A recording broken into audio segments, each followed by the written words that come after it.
ಮಹಾರಾಷ್ಟ್ರ ದಾಟ್ಬಿಟ್ವಿ, ಕರ್ನಾಟಕಕ್ಕೆ ಬಂದ್ವಿ ನಾವು. ಫೈನಲಿ ಕರ್ನಾಟಕದ ಊಟ ಸಿಕ್ತು. ಬ್ಯಾಂಗ್ಳೂರ್ಗೆ ಬಂದ್ರೆ ಅದೇನೋ ಒಂದು ಖುಷಿ ಗುರು. ನಮ್ಮ ಅಪ್ಪ ಅಮ್ಮಂಗೆ ಹೇಳಿದ್ದೆ ಇವತ್ತು ಮಧ್ಯಾಹ್ನ 4 ಗಂಟೆ ಇಲ್ಲಾಂದ್ರೆ ಸಂಜೆ 6 ಗಂಟೆ ಆಗುತ್ತೆ ಬರೋದು ಅಂತ ಹೇಳಿದ್ದೆ. ಅವ್ರಿಗೆ ಗೊತ್ತಿಲ್ಲ, ನಾನು ಬೆಳಗ್ಗೆ 7 ಗಂಟೆಗೆ ಹೋಗ್ತೀನಿ ಅಂತ ಅವ್ರಿಗೆ ಗೊತ್ತಿಲ್ಲ. ಫೈನಲಿ ಬಂದ್ವಿ ಗುರು ನಮ್ಮ ಮನೆಗೆ. 12 ದಿನ ಆದ್ಮೇಲೆ ನಮ್ಮ ಅಪ್ಪ ಅಮ್ಮನ ನೋಡ್ತಾ ಇದ್ದೀನಿ.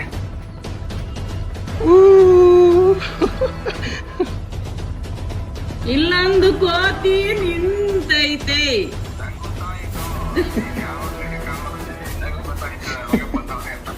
ಒಂದು 10 to 15 ಡೇಸ್ ಹೋಗ್ತಿದ್ದೀರ ಅಂದ್ರೆ ಬಡ್ಜೆಟ್ ನ ಹೈ ಆಗಿ ಇಟ್ಕೊಂಡು ಹೋಗಿ. ಅಂತೂ ನಮ್ಮ ಕರ್ನಾಟಕಕ್ಕೆ ಬಂದ್ಬಿಟ್ವಿ. ಇಲ್ಲಿ ನೋಡಿ, ಈ ಲೈನ್ ದಾಟಿದ್ರೆ ಕರ್ನಾಟಕಕ್ಕೆ ಬರ್ತೀವಿ ನಾವು. ಮಹಾರಾಷ್ಟ್ರ ದಾಟ್ಬಿಟ್ವಿ.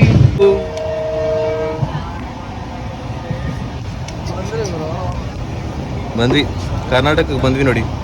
12 ದಿನ ಆದ್ಮೇಲೆ ಬಂದಿರೋದು ಗೈಸ್. ನನ್ನ ಕೆಳಗಡೆ ಬಿಟ್ಬಿಟ್ಟು ಅವನು ಲಾಕ್ ಮಾಡ್ಬಿಟ್ಟು ಡೋರ್ನ. ನಾನು ಕೆಳಗಡೆ ನಿಂತೀನಿ ನೋಡಿ. Back to Karnataka. ಫೈನಲಿ ಕರ್ನಾಟಕದ ಊಟ ಸಿಕ್ತು ನೋಡಿ. Egg rice. ಇದನ್ನ ಹೆಂಗೆ ಅಂದರೆ ಓಪನ್ ಮಾಡಿ ಸ್ಮೆಲ್ ಮಾಡಿ ಆದಮೇಲೆ ನಾವು ಇದನ್ನು ತೊಗೊಂಡಿದ್ದು. ಆ ಸ್ಮೆಲ್ ಗೊತ್ತಾಗ್ಬಿಡ್ತು, ಕರ್ನಾಟಕದ ಊಟ ಸ್ಮೆಲ್ ನಮಗೆ ಗೊತ್ತಾಯಿತು. ಅದಕ್ಕೆ 2 ಇಸ್ಕೊಂಡಿದ್ದೀವಿ. ಇದರದ್ದು ಟೇಸ್ಟ್ ನೋಡುವ ಬನ್ನಿ.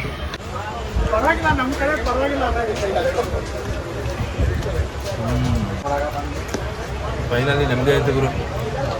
ಏನಂತ್ಯ? ಚೆನ್ನಾಗಿದೆ. ಎಲ್ಲ ರೆಡಿ ಮಾಡಿಟ್ಕೊಂಡಿದ್ದೀವಿ.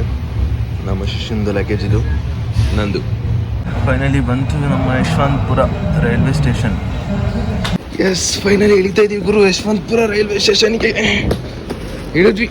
ಆ್ಯಂಡ್ ನೋಡಿ, ನಮ್ಮ ಶಿಷ್ಯನು ಬರ್ತಾನೀಗ. ಇಳಿದ್ವಿ ಗುರು, ಇಳಿದ್ವಿ ಫೈನಲಿ ಇಳಿದ್ವಿ. ಅಲ್ಲಿ ನೋಡಿ, ಅಣ್ಣ ಇಳಿತಾವನೆ, ನಮ್ಮ ಗಜ ಇಳಿತಾವನೆ. ಬಂದ್ವಿ ನಾವು ಬ್ಯಾಂಗ್ಳೂರ್ಗೆ ಬಂದ್ವಿ. ಗುರು ನಮಸ್ಕಾರ, welcome back to new blog. ಇವತ್ತಿನ ಬ್ಲಾಗ್ಗೆ ಸ್ವಾಗತ. ಆ್ಯಂಡ್ ಫೈನಲಿ ಯಶವಂತಪುರ ರೈಲ್ವೆ ಸ್ಟೇಷನ್ಗೆ ಲ್ಯಾಂಡ್ ಆಗಿದ್ದೀವಿ ನೋಡಿ. ಹೋಗ್ತಾ ಇದ್ದೀವಿ. ಏನು ಪ್ಲ್ಯಾನ್ ಅಂತ ಇದು ಹತ್ತು ಇಳ್ದಾದ್ಮೇಲೆ ಹೇಳ್ತೀನಿ. ನಮ್ಮ ಬ್ಯಾಂಗ್ಳೂರಿಗೆ ಬಂದರೆ ಅದೇನೋ ಒಂದು ಖುಷಿ ಗುರು. ವಾ, ಆ ವೈಬ್ಸು, ಏನದು ಏರ್ ಸ್ಮೆಲ್ಲು, ಇವೆಲ್ಲ ಒಂಥರ ಖುಷಿಯಾಗಿ ಇಷ್ಟಪಡೈತೆ. ಏನಂತ್ಯ? 12 ದಿನ ಬ್ಯಾಂಗ್ಳೂರಲ್ಲಿ ಇಲ್ದಲೆ ಬರೀ ನಾರ್ತ್ ಇಂಡಿಯಾದಲ್ಲಿ ಇದ್ವಿ. ಆ್ಯಂಡ್ ಇವಾಗ ಒಂಥರ ತುಂಬ ಫೀಲು ಖುಷಿ ಆಗ್ತಾಯಿದೆ. ಇವಾಗ ಟೈಮ್ ಬಂದು ಎಷ್ಟು ಗೊತ್ತಾ? 5:30 ಆಗ್ತಿದೆ. ಆ್ಯಂಡ್ ಇವಾಗ ಹೊರಗಡೆ ಹೋಗ್ಬಿಟ್ಟು ಕ್ಯಾಬ್ ನೋಡ್ತಾ ಇದ್ದೀವಿ ನಾವು. ಆ್ಯಂಡ್ ಇನ್ನೊಂದೇನೆಂದರೆ, ನಾನು ನಮ್ಮ ಡ್ಯಾಡಿ ಮಮ್ಮಿಗೆ ಮಧ್ಯಾಹ್ನ 6 ಗಂಟೆ ಬರ್ತೀನಿ ಅಂತ ಹೇಳಿದ್ದೀನಿ. ಬಟ್ ನಾವಿವತ್ತು ಬೆಳಗ್ಗೆ ಒಂದು 7:30-8 ಗಂಟೆಗೆ ಬರ್ತೀನಿ ಅಂತ ಗೊತ್ತಿಲ್ಲ ಅವ್ರಿಗೆ. ಹೋಗಿ ಸರ್ಪ್ರೈಸಾಗಿ ಅವ್ರು ಇನ್ನೂ ಮಲಗಿರ್ತಾನೆ. ಹೋಗೋಷ್ಟಲ್ಲಿ 8 ಗಂಟೆ ಆಗುತ್ತೆ. ಬಟ್ ಹೋಗಿದ ತಕ್ಷಣ ಮಲಗಿರ್ತಾರೆ ಅವರು. ಒಂಥರ ಸರ್ಪ್ರೈಸ್ ವಿಸಿಟ್ ಕೊಡ್ಬೇಕಂತ ಇದ್ದೀನಿ. ಲೆಟ್ಸಿ, ಈಗ ಹೊರಗಡೆ ಹೋಗ್ಬಿಟ್ಟು ಕ್ಯಾಬ್ ಹುಡ್ಕೋಣ ಬನ್ನಿ. ನೋಡು ಗುರು, ಯಶವಂತಪುರ ರೈಲ್ವೆ ಸ್ಟೇಷನ್ ಹೊರಗಡೆ. देखो Yeshwantpur railway station. Ola car book ಮಾಡ್ತಾ ಇದ್ದೀವಿ. ಇದೇ ಕ್ಯಾಬಲ್ಲಿ ನಾವು ಹೋಗ್ತಾ ಇರೋದು. ಹೋಗೋಣ ಬನ್ನಿ. ಒಳಗಡೆ ಕೂತ್ಕೊಂಡ್ಬಿಟ್ಟು ನಿಮಗೆ ಏನೇನು ಹೇಳಬೇಕು ಎಲ್ಲನೂ ಅದರಲ್ಲೇ ಹೇಳ್ತೀನಿ. ಆ್ಯಂಡ್ ಇವಾಗ ಈ ಕ್ಯಾಬಲ್ಲಿ ಹೊರಡುವ ಬನ್ನಿ. ಲಗೇಜ್ ಎಲ್ಲ ಡಿಕ್ಕಿ ಒಳಗಾಗ್ತೆ. ಈಗ ಹೊರಟ್ವಿ ಕ್ಯಾಬಲ್ಲಿ. ಕ್ಯಾಬ್ ಬುಕ್ ಮಾಡಿದ್ವಲ್ಲ, ಸೊ ಕ್ಯಾಬ್ ಬಂತು, ಹೊರಟಿದ್ದೀವಿ. ಆ್ಯಂಡ್ ಹೇಳ್ದಂಗೆ ಅಲ್ಲಿ ನಮ್ಮ ಅಪ್ಪ ಅಮ್ಮಂಗೆ ಹೇಳಿದ್ದೆ ಇವತ್ತು ಮಧ್ಯಾಹ್ನ 4 ಗಂಟೆ ಇಲ್ಲಾಂದರೆ ಸಂಜೆ 6 ಗಂಟೆ ಆಗುತ್ತೆ ಬರೋದು ಅಂತ ಹೇಳಿದ್ದೆ. ಅವ್ರಿಗೆ ಗೊತ್ತಿಲ್ಲ, ನಾನು ಒಂದು ಬೆಳಗ್ಗೆ 7 ಗಂಟೆಗೆ ಹೋಗ್ತೀನಿ ಅಂತ ಅವ್ರಿಗೆ ಗೊತ್ತಿಲ್ಲ. ಹೋಗಿ ಸಡನ್ನಾಗಿ ಹೋಗ್ಬಿಟ್ಟು ನೋಡೋಣ ಹೆಂಗಿರುತ್ತೆ ಅವ್ರ ಎಕ್ಸ್ಪ್ರೆಷನ್, ರಿಯಾಕ್ಷನ್ ಎಲ್ಲ ನೋಡಬೇಕು. ಅಂತೂ ಫೈನಲಿ ಬೆಂಗಳೂರು ಬಂದ್ವಿ ಗುರು. 12 ದಿನ ಅಲ್ಲಿ ಸರ್ವೈವ್ ಆಗಿ ಬೆಂಗಳೂರಿಗೆ ಬಂದರೆ ಅದೇನೋ ಒಂಥರ ಖುಷಿ. ಅಲ್ಲೇ ಬೇರೆ ಇಲ್ಲೇ ಬೇರೆ, ಎಲ್ಲ ಕಡೆ ಡಿಫ್ರೆಂಟು. ಅಡ್ಜಸ್ಟ್ಮೆಂಟ್ ಆಗೋದು ಮಾತ್ರ ಸ್ವಲ್ಪ ಕಷ್ಟ. ಬಟ್ ಆದರೂ ಹೆಂಗೋ ಮಾಡಿ 12 ದಿನ 10 ದಿನ ಅಡ್ಜಸ್ಟ್ಮೆಂಟ್ ಆಗಿ 12 ದಿನನೇ ಕರೆಕ್ಟು. 12 ದಿನನೂ ಅಡ್ಜಸ್ಟ್ಮೆಂಟ್ ಆಗಿ ಏನೋ ಒಂದು ಸರ್ಕಸ್ ಮಾಡಿ ವಾಪಸ್ ಬ್ಯಾಂಗ್ಳೂರಿಗೆ ಬಂದಿದ್ದೀವಿ. ಆ್ಯಂಡ್ ಬ್ಯಾಂಗ್ಳೂರು ಇದು ಮುಗಿದ್ಮೇಲೆ ನೆಕ್ಸ್ಟ್ ಟ್ರಿಪ್ಪು ಮಾಡುವ ಪ್ಲ್ಯಾನ್. ಎಲ್ಲಿಗಂತ ಗೊತ್ತಿಲ್ಲ. ಅಣ್ಣ ಏನೋ ಬೇರೆ ಕಡೆ ಬೇರೆ ಎಲ್ಲ ಹೇಳ್ತಾನೆ. ಲೆಟ್ಸ್ ಸಿ, ನೆಕ್ಸ್ಟ್ ಏನಾದರೂ ಬೇರೆ ಕಡೆ ಹೋಗೋದಿದ್ರೆ ನಿಮಗೆ ತಿಳಿಸ್ತೀನಿ ನಾನು. ಆ್ಯಂಡ್ ಇವಾಗ ಹೊರಡೋಣ. ಇಲ್ಲಿಂದ ಇವಾಗ ಟೈಮ್ ಬಂದ್ಬಿಟ್ಟು 5:30. ನಾವು ಹೋಗೋಷ್ಟಲ್ಲಿ ಮನೆಗೆ 7 ಗಂಟೆ ಆಗುತ್ತೆ. ನಮ್ಮ ಡ್ಯಾಡಿಗೆ ಡ್ಯೂಟಿ ಇರೋದು 10:30. ಹೋಗ್ಬೋದು, 7 ಗಂಟೆಗೆ ಹೋದರೆ ಇನ್ನೂ ಮಲಗಿರ್ತಾರೆ ಅವರೆಲ್ಲ. ಈಗ ಅಂದರೆ ನಮ್ಮ ಡ್ಯಾಡಿಗೆ 10:30ಗೆ ಡ್ಯೂಟಿ ಇದ್ದರೆ ಅವ್ರು ಎದ್ದೇಳೋದೇ ಒಂದು 7:30 8 ಗಂಟೆಗೆ ಎದ್ದೇಳ್ತಾರೆ. ಆ್ಯಂಡ್ ನಾನು ಹೋದಾಗ ಮಲಗಿರ್ತಾರೆ ಆರಾಮಾಗಿ. ಹೋಗಿ ಸಡನ್ನಾಗಿ ಹೋಗಿ ಮುಖ ತೋರಿಸ್ಬೋಣ, ನೋಡುವ ಹೆಂಗಿರುತ್ತೆ ಅಂತ. Let's see. As it is ನಮ್ಮ ಗಜನ ಕೇಳೋಣ ಹೆಂಗಿತ್ತು ಈ 12 ದಿನ ಟ್ರಿಪ್ ಅಂತ. ನಾವು ಜಾನ್ಲಿ ಪ್ಲ್ಯಾನ್ ಮಾಡಿದ್ದು, ಎಕ್ಸಿಕ್ಯೂಟ್ ಮಾಡಿದ್ದು ಮಾರ್ಚಲ್ಲಿ, ಏಪ್ರಿಲ್ ತಿಂಗಳು. ಆ್ಯಂಡ್ ಈ ಎಕ್ಸಿಕ್ಯೂಟಿವ್ ಪ್ಲ್ಯಾನು ಹೆಂಗಿತ್ತು, ಯಾವ ಥರ ಆಯಿತು ಅಂತ ಒಂದ್ಸಲಿ ಕೇಳ್ಬೇಡ. ಆ್ಯಂಡ್ ನಾನು ಮನೆಗೆ ಹೋದಾಗ ನಿಮಗೆ ತಿಳಿಸ್ತೀನಿ. ಎಸ್, ನಮ್ಮ ಗಜ ಅವರೇ ಇಲ್ಲಿ ನೋಡಿ ಒಂಚೂರು. ಗಜ, ಓ ಗೊತ್ತಾಯ್ತು. ಇವ್ನು ಯಾಕೆ ಗೊತ್ತಾ, ಇಲ್ಲಿ ಮುಂದೆಗಡೆ ಫ್ರಂಟ್ ಸೀಟ್ ಕೂತಿದ್ದೀನಿ ನಾನು. ಫ್ರಂಟ್ ಸೀಟ್ ಬಿಟ್ಕೊಟ್ಟಿಲ್ಲ ಅಂತ ಅಣ್ಣ ಬರ್ನಾಬಿಟ್ಟವನೆ. ಏನು ಮಾಡೋದು, ಎಲ್ಲ ಜನರು ಹಿಂಗೆ ಇರ್ತಾರೆ, ಒಂಚೂರು ಬಿಟ್ಕೊಡೋದಿಲ್ಲ, ಎಲ್ಲ ನಾನೇ ಬಿಟ್ಕೊಡ್ಬೇಕು ಎನಿ ಟೈಮು. ಏನು ಮಾಡೋದು, ಇಟ್ಸ್ ಓಕೆ, ಪರವಾಗಿಲ್ಲ. ಅವ್ನು ಹೇಳಿದ ಅಂದರೆ ನಾನೇ ಹೇಳ್ತೀನಿ ನಿಮ್ಗೆ ಹೋಗ್ಬಿಟ್ಟು. ಡೇ 2 ಟ್ರೈನ್ ಜರ್ನಿ ನಾನು ವೀಡಿಯೋ ಮಾಡಿಲ್ಲ. ಏನಕ್ಕೆ ಮಾಡಿಲ್ಲ ಅಂದರೆ ಲೈಕ್ ಡೇ 2 ಟ್ರೈನಲ್ಲಿ ಏನೂ ಇಲ್ಲ ಮಾಡೋಕ್ಕೆ. ಸುಮ್ಮನೆ ಕೂತ್ಕೋ, ಮಲ್ಕೋ, ತಿನ್ನು, ಫಿಲಮ್ ನೋಡು, ಇಷ್ಟೇ ಇದ್ದಿದ್ದು. ಇದನ್ನು ತೋರ್ಸೋಕ್ಕೆ ಏಕೋ ಮನ್ಸು ಒಪ್ಪಲಿಲ್ಲ, ಬೇಡ ಅಂತ ಅನಿಸ್ತು. ಅದಕ್ಕೆ ನಾನು ಆ ದಿನ ಬಿಟ್ಬಿಟ್ಟು ನೆಕ್ಸ್ಟ್ ಡೇ ನಾವು ಇಳಿದ ಮೇಲೆ ಅಲ್ಲಿಂದ ಸ್ಟಾರ್ಟ್ ಮಾಡೋಣ ಅಂತ ಅಂದ್ಕೊಂಡು ಸ್ಟಾರ್ಟ್ ಮಾಡಿದ್ದು ನಾನು. ಡೇ 2 ಅಲ್ಲಿ ಏನೂ ಇರಲಿಲ್ಲ, ಆರಾಮಾಗಿ ಮೂವಿ ನೋಡಿಕೊಂಡು ತಿನ್ಕೊಂಡು ಮಲ್ಕೊಂಡಿದ್ವಿ ಅಷ್ಟೇ. ಬಟ್ ಊಟ ಅಂತೂ ಅಡ್ಜಸ್ಟ್ ಆಗಿರಲಿಲ್ಲ. ಹೆಂಗಂದರೆ ಬೆಳಗ್ಗೆ ಎದ್ದಿದ ತಕ್ಷಣ ಟೀ ಕುಡಿದು ಬಿಸ್ಕೆಟ್ ತಿಂದೆ. ಆ್ಯಂಡ್ ಆಫ್ ಇಷ್ಟಿಷ್ಟೆಲ್ಲ ಎಲ್ಲ ಲೈಟಾಗಿ ಚಿಕ್ಕದಾಗಿ ಒಂದು ಬೇಲ್ಪುರಿ, ಆಮೇಲೆ ಲೈಟಾಗಿ ಒಂದು ಸಮೋಸ, ಈ ಥರನೇ ತಿಂತಿದ್ದು. ಸಂಜೆ 6 ಗಂಟೆವರೆಗೂ ಇಷ್ಟಿಷ್ಟೇ ತಿಂದಿದ್ದು. ಎಲ್ಲ ಬರೀ ಸ್ನ್ಯಾಕ್ಸಲ್ಲೇ ನಾನು ಕಾಲ ಕಳೆದೆ. ಯಾವಾಗ ಕರ್ನಾಟಕ ರೀಚ್ ಆದಮೇಲೆ ಒಂದು ರೈಲ್ವೆ ಸ್ಟೇಷನ್ ಬಂತು. ಆ ರೈಲ್ವೆ ಸ್ಟೇಷನಲ್ಲಿ ಒಬ್ಬರು ಎಗ್ ರೈಸ್ ಕೊಟ್ಟರು. ಆ ಎಗ್ ರೈಸು ಏನು ಹೇಳ್ತೀರಾ, ತುಂಬ ಚೆನ್ನಾಗಿತ್ತು ಮಾತ್ರ. ಅದೊಂಥರ ಖುಷಿ ಆಯಿತು. ನಾವು ಕರ್ನಾಟಕ ಬಂದ್ಬಿಟ್ಟು ನಮ್ಗೆ ಒಂದು ಒಳ್ಳೆ ಫುಡ್ ತಿಂದಾಗ. ಆ್ಯಂಡ್ ಈಗ ಏನಂದರೆ ಈಗ ನಾವು ನಾರ್ತಲ್ಲಿ ಹೆಂಗೆಂಗೋ ಫುಡ್ ತಿಂದು ಅದು ಅಡ್ಜಸ್ಟ್ ಆಗ್ತಲೇ ಕರ್ನಾಟಕದಲ್ಲಿ ಬಂದ್ಬಿಟ್ಟು ಒಂದು ಒಳ್ಳೆ ಊಟ ತಿಂದಾಗ ಅದೊಂಥರ ಖುಷಿ ಆಗುತ್ತೆ. ಆ್ಯಂಡ್ ಅದೇ ಖುಷಿಲಿ ಕಂಪ್ಲೀಟಾಗಿ ಪೂರ್ತಿ ತಿಂದೆ, ಹೊಟ್ಟೆ ತುಂಬಿಸ್ಕೊಂಡೆ. ಆ್ಯಂಡ್ 9:40ಕ್ಕೆ ಹುಬ್ಳಿ ರೈಲ್ವೆ ಸ್ಟೇಷನಿಗೆ ಟ್ರೈನ್ ನಿಲ್ಲಿಸ್ತಾರೆ. ಸೊ ಅಲ್ಲಿ ನಾವು ಪಿಜ್ಜಾ ಆರ್ಡ್ರ್ ಮಾಡಿದ್ವಿ. ಪಿಜ್ಜಾ ಕೂಡ ತರಿಸ್ಕೊಂಡು ತಿಂದು ಅಲ್ಲೇ ಮಲ್ಕೊಂಡ್ವಿ. ಜಾಸ್ತಿ ನಿದ್ದೆ ಬರ್ತಿತ್ತು. 10 ಗಂಟೆಗೆ ಮಲ್ಕೊಂಡ್ವಿ. 4 ಗಂಟೆಗೆ ಎದ್ದು ಯಶವಂತಪುರ ರೈಲ್ವೆ ಸ್ಟೇಷನ್ ಬಂತು, ಆಚೆ ಬಂದ್ವಿ. ಆ್ಯಂಡ್ ಈಗ ಹೋಗ್ತಾ ಇದ್ದೀವಿ. ಒಂಥರ ಖುಷಿ ಗುರು, ಗೊತ್ತಾಗ್ಬಿಡುತ್ತೆ ಕರ್ನಾಟಕ ನಾರ್ತ್ ಇಂಡಿಯಾದಲ್ಲಿರೋದಕ್ಕೂ ಇಲ್ಲಿಗೂ ಅದೊಂಥರ ವೈಬ್ಸ್ ಗೊತ್ತಾಗುತ್ತೆ, ಅರ್ಥ ಹಂಗೆ ಫೀಲ್ ಆಗ್ಬಿಡುತ್ತೆ. ಅಷ್ಟೇ ನೋಡಿ. 42 ಮಿನಿಟ್ಸ್.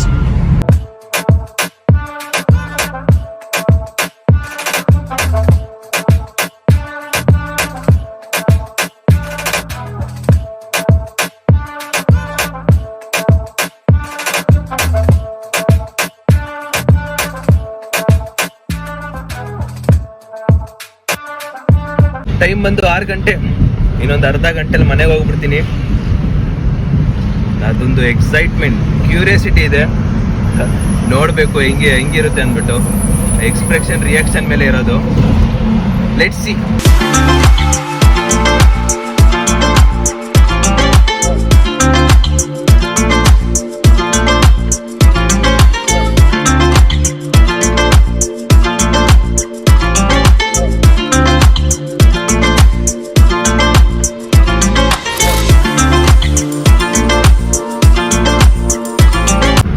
ನೋಡಿ ಮಲ್ಕೊಂಡ್ಬಿಟ್ಟವನೆ,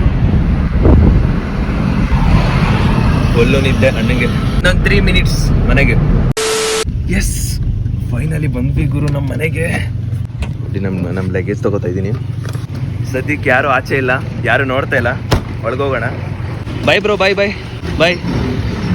ಈಗ ಒಳಗಡೆಗೆ ಹೋಗೋಣ. ಕಾತುರದಿಂದ ಕಾಯ್ತಿದ್ದೀನಿ ನಾನಂತೂ. ನಮ್ಮ ಸೂಟ್ ಕೇಸ್ ತೊಗೊಂಡು ಮೇಲಕ್ಕೆ ಹೋಗ್ಬೇಕೀಗ.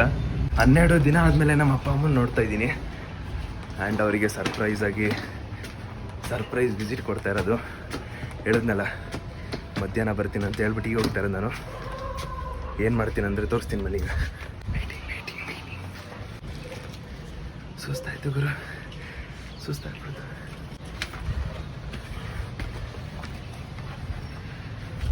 ಮನೆ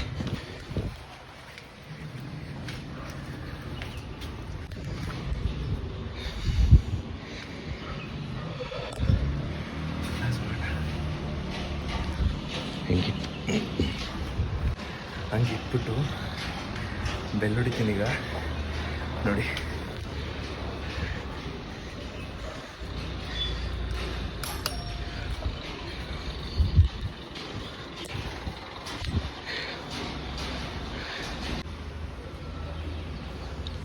ಡೋರೇ ಓಪನ್ ಮಾಡ್ತಿಲ್ಲ ಗುರು.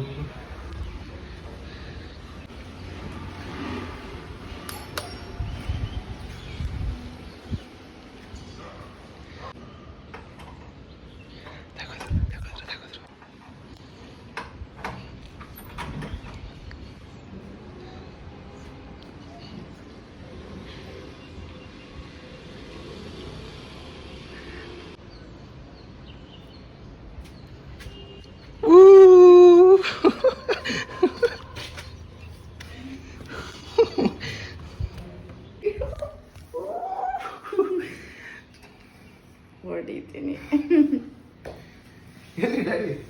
ಬೆಳಗ್ಗೆನೆ ಹೋಯ್ತು. ಇಲ್ಲಿ ನೋಡಿ ನಮ್ಮಮ್ಮ ಮುಖನೇ ತೋರ್ಸಲ್ಲ ಗುರು.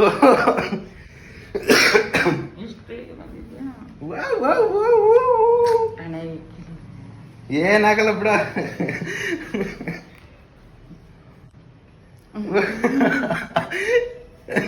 ನಿದ್ದೆ ಗಣ್ಣು.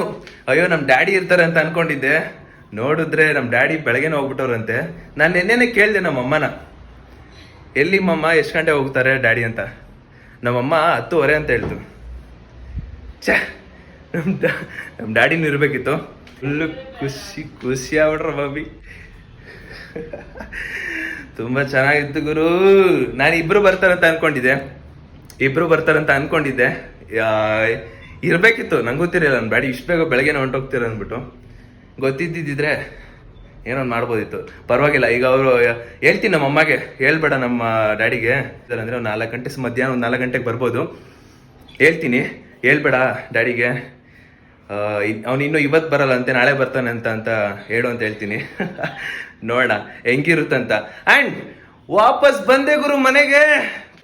ಖುಷಿ ಆಗ್ಬಿಡ್ತು ನನಗಂತೂ. ಆಹಾ, ಏನು ಹೇಳ್ತೀರಾ, ಬೆಂಗಳೂರು ಏನೇನೋ ಕಂಡ ಮೇಲೆ ನಮ್ಮೂರೇ ನಮಗೆ ಮೇಲು. ಊಟ ಮಾಡಿಬಿಟ್ಟು ಒಂದು ಸ್ವಲ್ಪ ರೆಸ್ಟ್ ಮಾಡುವ. ಆ್ಯಂಡ್ ಏನೋ ಅದೊಂದು ಎಕ್ಸೈಟ್ಮೆಂಟು, ನಾನಿಬ್ರು ಇರ್ತಾರೆ ಅನ್ನೋದೊಂದು ಎಕ್ಸೈಟ್ಮೆಂಟ್ ಇತ್ತು.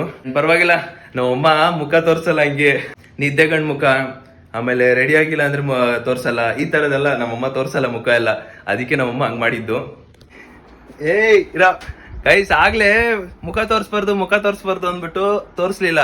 ಇಲ್ಲಿ ಬಂದ್ಬಿಟ್ಟು ವಿಡಿಯೋ ಆಫ್ ಮಾಡಿದ ತಕ್ಷಣ ನಮ್ಮಮ್ಮ ಒಳಗೆ ಕಣ್ಣೀರ್ ಹಾಕ್ತಾರೆ. ನಮ್ಮಮ್ಮ ಇಲ್ಲಿ ನೋಡಿ ನಮ್ಮಮ್ಮ ಇಲ್ಲಿ ನಾನು ವಿಡಿಯೋ ಆಫ್ ಮಾಡಿ ಬಂದಾದ್ಮೇಲೆ ನಮ್ಮಮ್ಮ ಹಿಂಗಂತವ್ರೆ, ನಾನು ಮುದ್ದು ಮಮ್ಮಿ ಕುಣಿಯೋದು. ರಾತ್ರಿ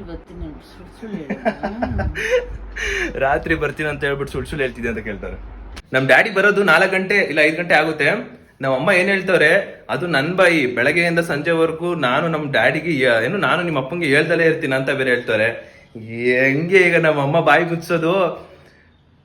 ಈಗ ಏನ್ ಹೇಳ್ತವ್ರೆ ಅಂದ್ರೆ, ಸಡನ್ ಒಂದು ಫೋಟೋ ಹೇಳ್ಬಿಟ್ಟು ಸಡನ್ ಆಗಿ ನಿಮ್ಮ ಅಪ್ಪನ ಕಳ್ಸ್ಬಿಡೋಣ, ಶಾಕ್ ಆಗ್ತಾರೆ ಅಂತ ಹೇಳ್ತಾರೆ. ನಾನು ಇಲ್ಲಿ ವಿಡಿಯೋದಲ್ಲಿ ತೋರ್ಸೋಣ, ಅವ್ರ ಎಕ್ಸ್ಪ್ರೆಷನ್ ರಿಯಾಕ್ಷನ್ ನೋಡ್ಬೇಕು ಅಂತ ನಾನಿದ್ದೀನಿ. ಇಲ್ಲಿ ನೋಡಿದ್ರೆ ನಮ್ಮಮ್ಮ ಬೇರೆನೇ ಪ್ಲಾನ್ ಇಟ್ಕೊಂಡವ್ರೆ. ನನ್ನ ಪ್ರಕಾರ 4 ಗಂಟೆವರೆಗೂ ನಮ್ಮಮ್ಮ ಬಾಯಿ ಸುಮ್ಮನೆ ಇರಲ್ಲ. ನಮ್ಮ ಅಪ್ಪಂಗೆ ಪಕ್ಕ ಹೇಳ್ಬಿಡ್ತಾರೆ. ನೋಡೋಣ, ಅವ್ರು ಬಂದ್ಮೇಲೆ ಒಂದ್ಸಲಿ ವಿಡಿಯೋ ಕ್ಯಾಪ್ಚರ್ ಮಾಡಿ ನಿಮಗೆ ತೋರಿಸ್ತೀನಿ. ನಮ್ಮಮ್ಮ ಹೇಳ್ತವ್ರೆ, ಎಕ್ಸ್ಪೆಕ್ಟ್ ಮಾಡಿರಲಿಲ್ಲ ಹೆಂಗಿತ್ತು ಅಂತ ಹೇಳ್ತಾರಂತೆ. ಇಲ್ಲೇ ಹೇಳ್ತಾರಂತೆ. ಆಯ್ತು, ಇಲ್ಲೇ ಹೇಳ್ತಾರಂತೆ. ಇರು. ಎದ್ದೆ 2 ಸರಿ ಕನಿಂಗ್ ಬೆಲ್ ಹೊಡಿತಾ. ಅರ್ಥ ತುಳಸಿ ಗಿಡ ನೋಡೋಣ ಅಂತ ಹಿಂಗ್ ನೋಡಿದ್ರೆ ಶಾಕ್. ಬ್ಯಾಗ್ 2 ನೋಡಿ ನಾನು ಒಂದು ಕ್ಷಣ ಹಂಗೆ ನಿಂತ್ಕೊಂಡೆ. ಆಮೇಲೆ ಬಂದ್ಬಿಟ್ಟು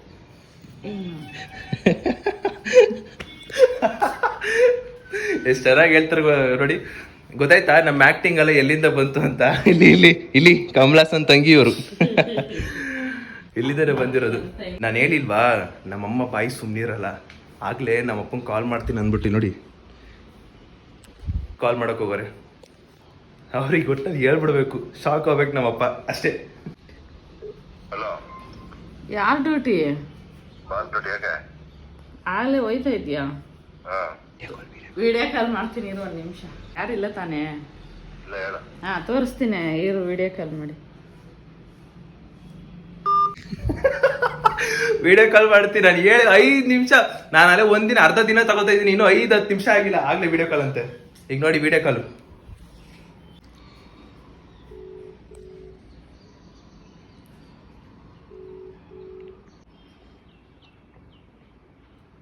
ಇಲ್ಲೊಂದು ಕೋತಿ ನಿಂತೈತೆ.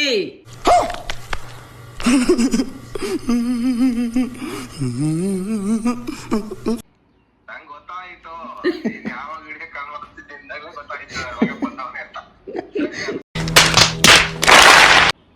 ಯಾವಾಗ ಅಂದ ನೀನಾಗ ಅಂದ್ಯ ಏನಾಯ್ತು ತೋರ್ಸಕ್ಕ ಏನಿಲ್ಲ ಬಂದರೆ ಬೇಗ ಬಂದೈತೆ ಇಲ್ಲ ಅಂತ ಗೊತ್ತಾಯ್ತು. ಅಲ್ಲ ನಾನು ಹೇಳ್ದೆ ಮಮ್ಮಿಗೆ 4 ಗಂಟೆ. ನೀ ಎಷ್ಟು ಗಂಟೆಗೆ ಬರ್ತೀಯ ಪಾಪ? ಎಷ್ಟು ಗಂಟೆಗೆ ಬರ್ತಿದ್ದೆ ಇವತ್ತು? 4:15 ಬರ್ಬೇಕಾರೆ ಫೋನ್ ಮಾಡಿ ಹೇಳೋಣ ಇವತ್ತು ಆಗಲ್ಲ ನಾಳೆ ಬರ್ತೀನಂತ ಹೇಳ್ಬಿಟ್ಟು ಮಾಡ್ಸೋಣ ಅಂತಿದ್ರೆ ಇನ್ನೂ 5-10 ನಿಮಿಷ ಆಗಿಲ್ಲ. ಆಗ್ಲೇ ನನ್ನ ಅಪ್ಪಂಗೆ ಹೇಳ್ತೀನಿ, ನೀವು ಅಪ್ಪಂಗೆ ಹೇಳ್ತೀನಿ ಅಂತ ಇಟ್ಕೊಂಡ್ಬಿಡ್ತು. ಅಂದಾಗೆಲ್ಲ ಗೊತ್ತಾಯ್ತು ಬಿಡು. ನೀನ್ ಯಾವತ್ತಿಲ್ದಲ್ಲಿ ಇವತ್ತು ವಿಡಿಯೋ ಕಾಲ್ ಬೆಳಗ್ಗೆ ತೋರ್ಸಕ್ ಹಿಂಗಾಗ್ಬರ್ತಾಗಿತ್ತು. ಅಲ್ಲವಾ ಅವ್ನು ಯಾವಾಗ ಇದಕ್ ಬಂದ ಬೆಳಗಾವಿ ಬಂತು ಅಂದಾಗ ಗೊತ್ತಾಯ್ತು. ಇಷ್ಟ ಬೇಗ ಬಂದಾರಲ್ಲ ಅವರು ಹತ್ರ ಬಿಟ್ಬಿಡ್ತಾರೆ ಅಂತ ಕಡೆ. ಸ್ನಾನ ಮಾಡ್ಕೊಂತ ನೋಡು ಟ್ರೈನ್ ಕೊಳೆ ಎಲ್ಲ ನನಗೆ ಮೆಚ್ತಾವನೆತ್ತು.